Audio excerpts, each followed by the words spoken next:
उसके बाद नवीद साहब के बाद एक और पर्सन हायर हुए और उनका नाम था दाऊद।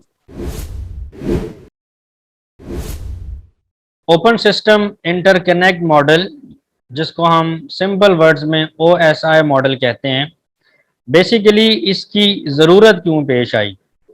वेरी इंपॉर्टेंट क्वेश्चन कि हमें ये मॉडल बनाना क्यों पड़ा।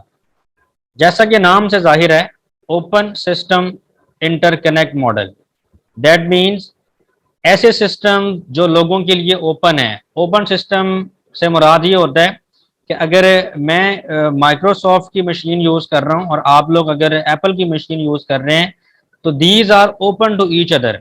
तो इन सिस्टम्स को कनेक्ट करने के लिए, इंटर कनेक्ट करवाने के लिए ये मॉडल प्रेजेंट किया गया। तो इसकी नीड भी इसी वजह से आई कि जब दुनिया के अंदर तरक्की हो रही थी 1970s 1980s के दौर में, तो लोग ये ऑब्जर्व कर रहे थे, फील कर रहे थे कि भाई अगर मेरे पास लिनक्स की मशीन है तो मैं लिनक्स की मशीन से ही क्यों कनेक्ट होता हूँ? क्या मैं विंडोज़ की मशीन से कनेक्ट नहीं हो सकता? क्या मैं किसी और वेंडर की मशीन से कनेक्ट नहीं हो सकता? तो इस प्रॉब्लम को रिजॉल्व करने के लिए ओपन सिस्टम इंटरकनेक्ट मॉडल जो है वो प्रेजेंट किया गया। Open system interconnect model ISO ने प्रेजेंट किया। ISO और OSI ये दो डिफरेंट चीज़ें हैं, इस चीज़ का ख्याल रखिएगा। तीन लेटर्स हैं, आपस में पोजीशंस चेंज हैं, लेकिन OSI मॉडल का नाम है जिसको हम सिंपल OSI मॉडल कहते हैं, ओपन सिस्टम इंटरकनेक्ट मॉडल। जबकि ISO वो ऑर्गेनाइजेशन है जिसने ये मॉडल प्रेजेंट किया, जिसने ये मॉडल बनाया। इसको हम कहते हैं international standards organisation. ISO stands for international standards organisation. और ये मॉडल जो है ये 1984 के अंदर इसको प्रेजेंट किया गया। 1984 के अंदर ये एक मैच्योर्ड फॉर्म में प्रेजेंट किया गया। बिफोर दिस मॉडल 1970s में एक और मॉडल प्रेजेंट किया गया था जिसको हम कहते हैं TCP/IP मॉडल। TCP/IP मॉडल ये प्रेजेंट किया था डिपार्टमेंट ऑफ डिफेंस ने। डिपार्टमेंट ऑफ डिफेंस, जिन्होंने IP एड्रेस इजाद किया था। डिपार्टमेंट ऑफ डिफेंस, DOD इसको कहा जाता है, इन्होंने IP एड्रेस इजाद किया था और इन्होंने ही TCP/IP मॉडल का तारुफ करवाया था। लेकिन असल जो मॉडल है जिसको आज दुनिया मानती है, या दुनिया के अंदर जो सही प्रैक्टिकल मॉडल है, वो ओपन सिस्टम इंटरकनेक्ट मॉडल है, जो कि एक मैच्योर्ड फॉर्म है TCP/IP मॉडल की। तो हम इन दोनों मॉडल्स को कंपैरेटिवली भी स्टडी करेंगे कि इन दोनों में फ़र्क क्या था। तो सबसे पहले हम OSI मॉडल को स्टडी करेंगे। Before starting OSI model, let me tell you one story. Yes, मैं बात कर रहा हूँ एक स्टोरी बताने की। स्टोरी को आपने गौर से सुनना है, समझना है, अंडरस्टैंड करना है, क्योंकि वो स्टोरी डिपेंड कर रही है, बेस बना रही है आपके मॉडल की। तो उस स्टोरी को हम स्टार्ट करते हैं।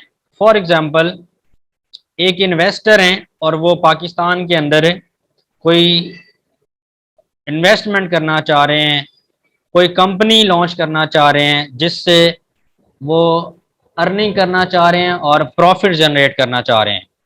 मैं बात कर रहा था आप लोगों के साथ एक स्टोरी की। तो स्टोरी कुछ इस तरह से है कि लेट्स सपोज एक इन्वेस्टर हैं और वो पाकिस्तान में इन्वेस्टमेंट करना चाह रहे हैं, और इन्वेस्टमेंट भी किसी कंपनी के अंदर करना चाह रहे हैं, यानी कि कोई अपनी कंपनी लॉन्च करना चाह रहे हैं। तो फॉर एग्जांपल, जो इन्वेस्टर हैं वो फॉरेनर हैं, तो और उनका नाम है एंड्रियो। एंड्रियो एक फॉरेनर हैं और ये पाकिस्तान के अंदर एक कंपनी लॉन्च करना चाह रहे हैं। और क्योंकि ये फॉरेनर हैं और ये इंग्लिश ज़बान बोलते हैं, इनको उर्दू, पंजाबी, सराइकी, डिफरेंट लैंग्वेजेस का इतना आइडिया नहीं है, तो इन्होंने पाकिस्तान में अपनी कंपनी लॉन्च करने के लिए अपनी एक पर्सनल सेक्रेटरी को हायर किया। तो जिसका नाम है बेसिकली, हम कोई भी नाम रख सकते हैं यहाँ पे। लेट सपोज हम नाम रखते हैं सीमा, या कोई और नाम रखते हैं, हम इनका नाम रखते हैं परवीन। परवीन जो है बेसिकली अपने बॉस जो कि एंड्रयू हैं उनकी पर्सनल सेक्रेटरी हैं। ये जो परवीन है, इन्होंने कहा कि क्योंकि एक बहुत बड़ी कंपनी हमने बनानी है तो बहुत सारे लोग हमें चाहिए। इन्होंने कहा अपने काम को मैं डिवाइड इस तरह से करती हूँ कि मैं एक और पर्सनल सेक्रेटरी जो है उनको हायर कर लेती हूँ, और उनका जो नाम है बेसिकली वो, let suppose Seema. Seema basically Parveen की भी पर्सनल सेक्रेटरी हैं, in order to divide the whole load of the organisation. काम को बेसिकली डिवाइड करने के लिए डिफरेंट लोग हायर किए जा रहे हैं। तो अभी तक 3 लोग कंपनी में काम कर रहे हैं। अब उसके बाद और लोगों को हायर किया गया। फॉर एग्जांपल हम कुछ और लोग ऐड करते हैं। एक और पर्सन को इन्होंने हायर किया और उसका नाम था बेसिकली तनवीर। तनवीर जो हैं ये भी इस कंपनी के एम्प्लॉई हैं। अभी हम सारा डिस्कस करेंगे कि ये लोग किस मकसद के लिए हायर किए गए हैं। अब तनवीर के बाद जो नेक्स्ट पर्सन हायर किए गए उनका नाम था, उसके बाद नवीद साहब के बाद एक और पर्सन हायर हुए और उनका नाम था दाऊद। और उसके बाद एक और पर्सन को हायर किया गया फाइनली, और इसको मैं कोई नाम नहीं देता, इसको मैं जस्ट कहता हूँ सबसे आखिर में क्या होते हैं, पीएन। पीएन या जो ऑफिस बॉयज वगैरह होते हैं वो सबसे आखिर में। लेकिन जनाब टोटल कंपनी के अंदर 7 लोग जो हैं वो हायर किए गए और 7 लोगों ने एक कंपनी चलानी थी। तो बेसिकली अब यहाँ पे मैं बताता हूँ कि ये किस मकसद के लिए हायर किए गए हैं। पहला पर्सन जो है एंड्रियो, क्योंकि उनका सीईओ थे कंपनी के और फॉरेनर थे, इतना ज़्यादा लोकल कल्चर से वाकिफ नहीं थे, लोकल लैंग्वेज के साथ इतना इंटरेक्शन नहीं था उनका। तो इसलिए उन्होंने परवीन को हायर किया। परवीन का क्या काम था, ट्रांसलेट करना, उनको उनकी लैंग्वेज में बात को समझाना, ताकि अगर कोई उर्दू ज़बान में कोई बंदा आ जाता है उनके पास, कोई ऐसी कंपनी है जो कि पठानों की कंपनी है, पठान यानी कि पश्तो बोलते हैं, तो वो कंपनी जो है अगर इस कंपनी से डील करना चाह रही है तो परवीन साहिबा जो हैं वो उनकी लैंग्वेज की ट्रांसलेशन का काम करेंगी।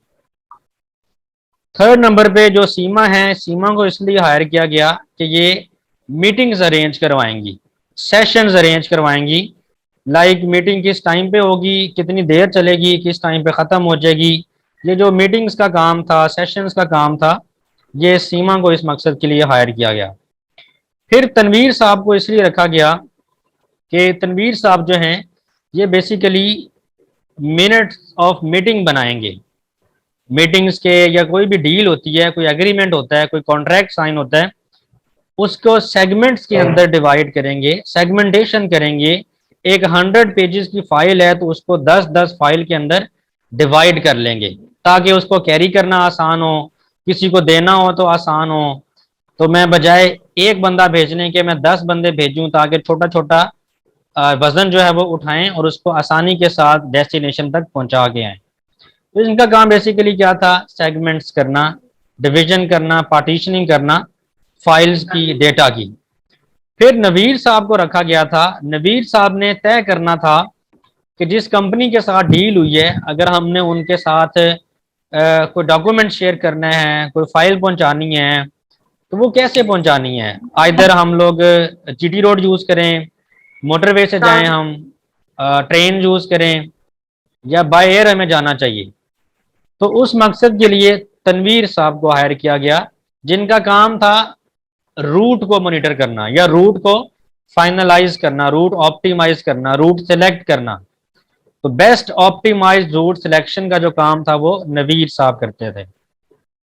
फिर दाऊद साहब को हायर किया गया। दाऊद साहब को इस मकसद के लिए हायर किया गया कि ये जो फाइल है, जो चाहे बाहर से इस कंपनी के लिए आ रही है या ये कंपनी किसी और को भेज रही है, ये उस फाइल को इंश्योर करें कि वो प्रॉपर जो है वो सील्ड है। यानी कि लीड ये ना दूसरी कंपनी के पास फाइल जाए तो वो कहें लो जी ये तो आपने रास्ते में ही इसको आप पढ़ कर आ गए।